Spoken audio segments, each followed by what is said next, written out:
दोस्तों, पूजा पाठ से संबंधित आज हम कुछ ज़रूरी बातें आपको बताते हैं। घर में जो लोग पूजा सेवा करते हैं, भगवान के एक से अधिक स्वरूपों की पूजा कर सकते हैं। घर में 2 शिवलिंग, 2 3 गणेश जी नहीं होने चाहिए। शालिग्राम जी की बटिया जितनी छोटी हो, उतनी ज़्यादा फलदायी होती है। कुश पवित्री के अभाव में स्वर्ण की अंगूठी धारण करके भी देवों के कार्य प्रसन्न किया जा सकता है। मांगलिक कार्यों में कुमकुम का तिलक लगाना चाहिए।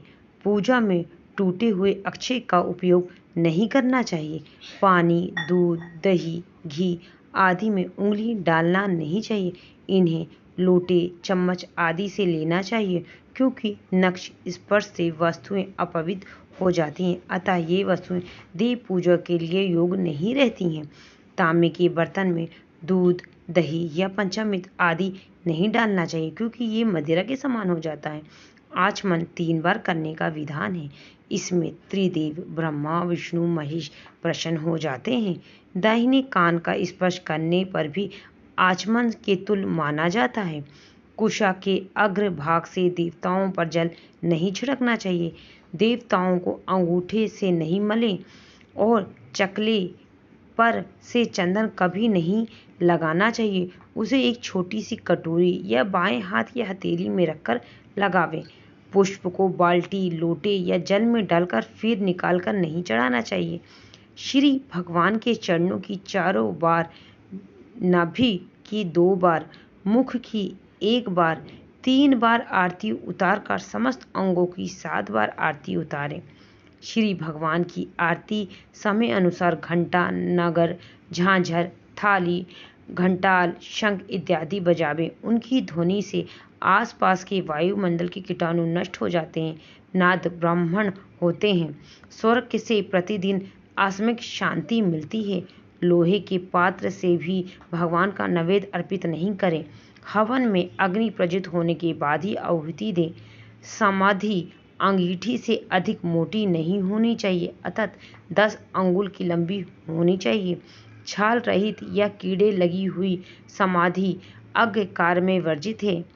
पंख आदि से कभी हवन अग्नि प्रज्वलित नहीं करना चाहिए। मल रूप माला, लंग माला नहीं जपनी चाहिए।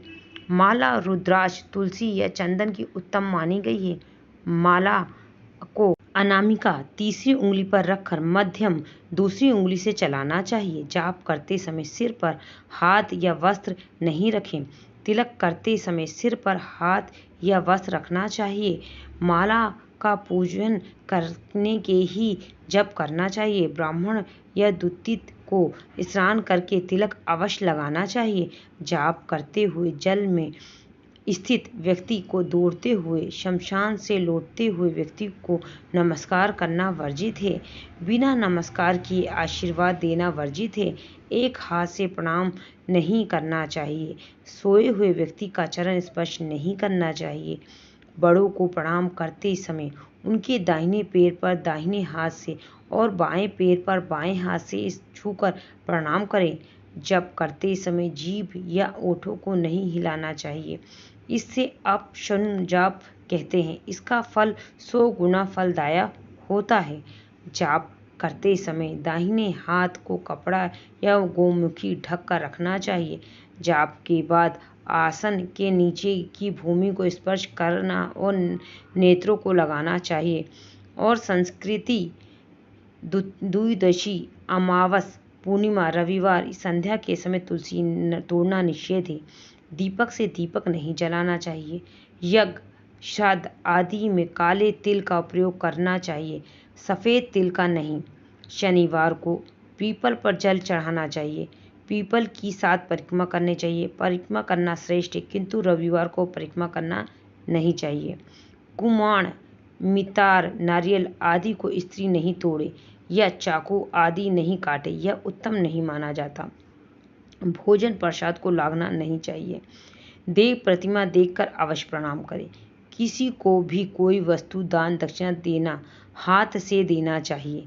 एकादशी, अमावस, कृष्ण चतुर्दशी, पूर्णिमा व्रत तथा श्राद्ध के दिनों क्षर कर्म दाढ़ी नहीं बनाना चाहिए। बिना यज्ञोपवीति या शिखा बांध के जो भी कार्यक्रम किए जाते हैं वो निष्फल हो जाते हैं। यदि शिखा नहीं हो तो हमें स्थान को स्पर्श कर लेना चाहिए।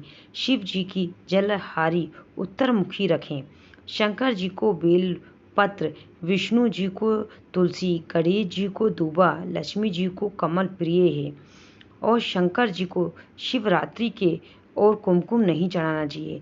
शिव जी को कुटुत, विष्णु जी को धतूरा, देवी जी को आकार तथा मदार, सूर्य भगवान को फूल नहीं चढ़ाना चाहिए। अक्षय देवताओं को 3 बार, पितरों को 1 बार धोकर चढ़ावे।